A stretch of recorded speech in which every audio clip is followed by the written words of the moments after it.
mau membuat anggaran, saudara, buat anggaran gitu. APBN-nya belum jadi udah tawar-menawar. Misalnya saya gubernur, saya ingin menunjukkan kepada rakyat untuk membangun rumah sakit besar sedikit. Lobby ke Jakarta, DPR tolong dong diusulkan saya mau buat rumah sakit di sana. Yang gubernur sana tolong dibuatkan, saya mau membuat jalan provinsi di sana. Yang sana saya membuat sekolah di sana, dan seterusnya. Apa? Lobby sebelum APBN-nya jadi, datang ke DPR. Berapa anggarannya? 200 miliar. Oke, nanti saya masukkan di APBN 200 miliar. Tapi bayar dulu sekarang 7%. Uangnya belum ada, ditulis saja belum, suruh bayar 7%. Belum jadi nih anggaran, sudah dikorupsi di sini. Itu yang masuk penjara itu. Menyuap untuk masuk APBN. Kita melanjutkan video Pak Mahfud dengan meletusnya konflik pembebasan lahan pengembangan proyek Rempang Eco City, Kota Batam di Kepulauan Riau. Hal ini membuka cerita lama kasus korupsi yang diduga merugikan negara hingga 3,6 triliun rupiah.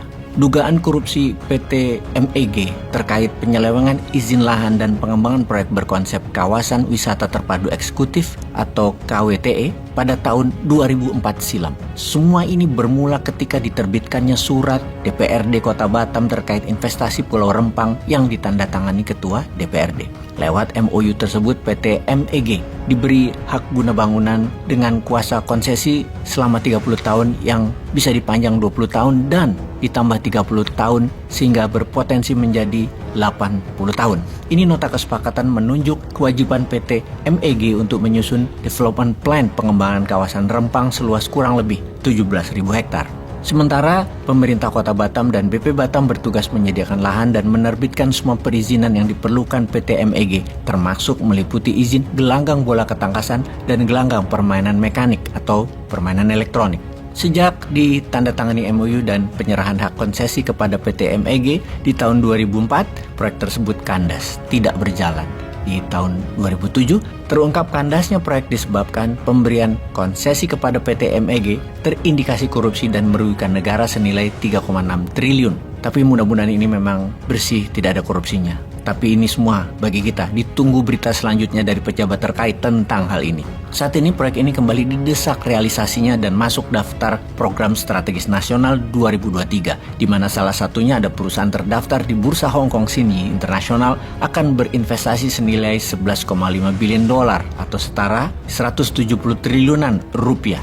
Rencana investasi tersebut ditindaklanjuti pada 28 Juli 2023 lalu dalam bentuk tanda tangan MOU, yang mana salah satu butir penting kesepakatan MOU tersebut adalah pemerintah wajib menyediakan atau memenuhi kesiapan tanah prioritas seluas 1.154 hektar dengan menyerahkan tanah clean and clear dalam 30 hari ke depan.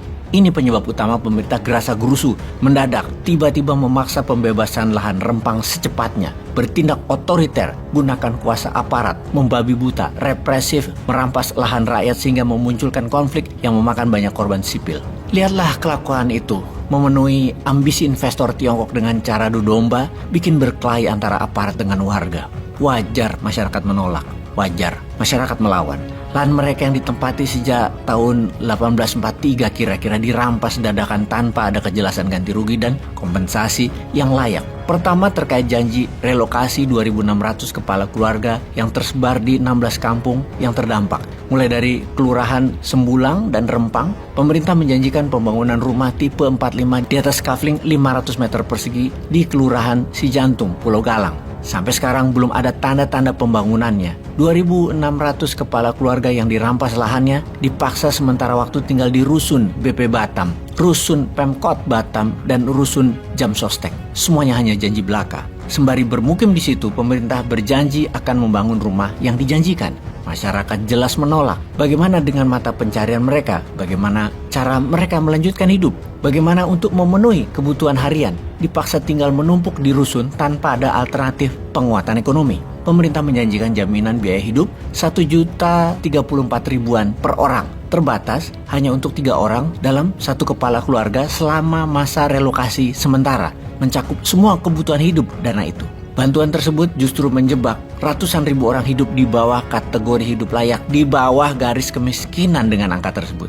Bahkan dengan konyolnya pejabat menyebar kabar hoaks, rakyat udah terima ganti rugi. Ganti rugi dari mana? BP Batam aja ngaku belum beri ganti rugi lahan ke masyarakat apapun. Alasan penolakan penting lainnya adalah eksistensi budaya dan ajaran Melayu Islam yang ratusan tahun berjalan akan lenyap seketika. Yang bahaya laten lainnya, Eco City Rempang orientasinya meliputi pengembangan gelanggang bola ketangkasan dan gelanggang permainan mekanik elektronik, termasuk lokasi aneka hiburan modern, arena ketangkasan kaliber dunia. Mungkin ini mengimbangi pusat judi di Sentosa Island atau di kawasan Marina Bay Singapura ya maksudnya ya. Di mana juga Tiongkok akan menjadikan Rempang sebagai pusat pengembangan fasilitas hilirisasi pasir kuarsa dan pasir silika terbesar untuk memproduksi energi terbarukan, yaitu solar panel yang digunakan untuk menghasilkan listrik dari matahari.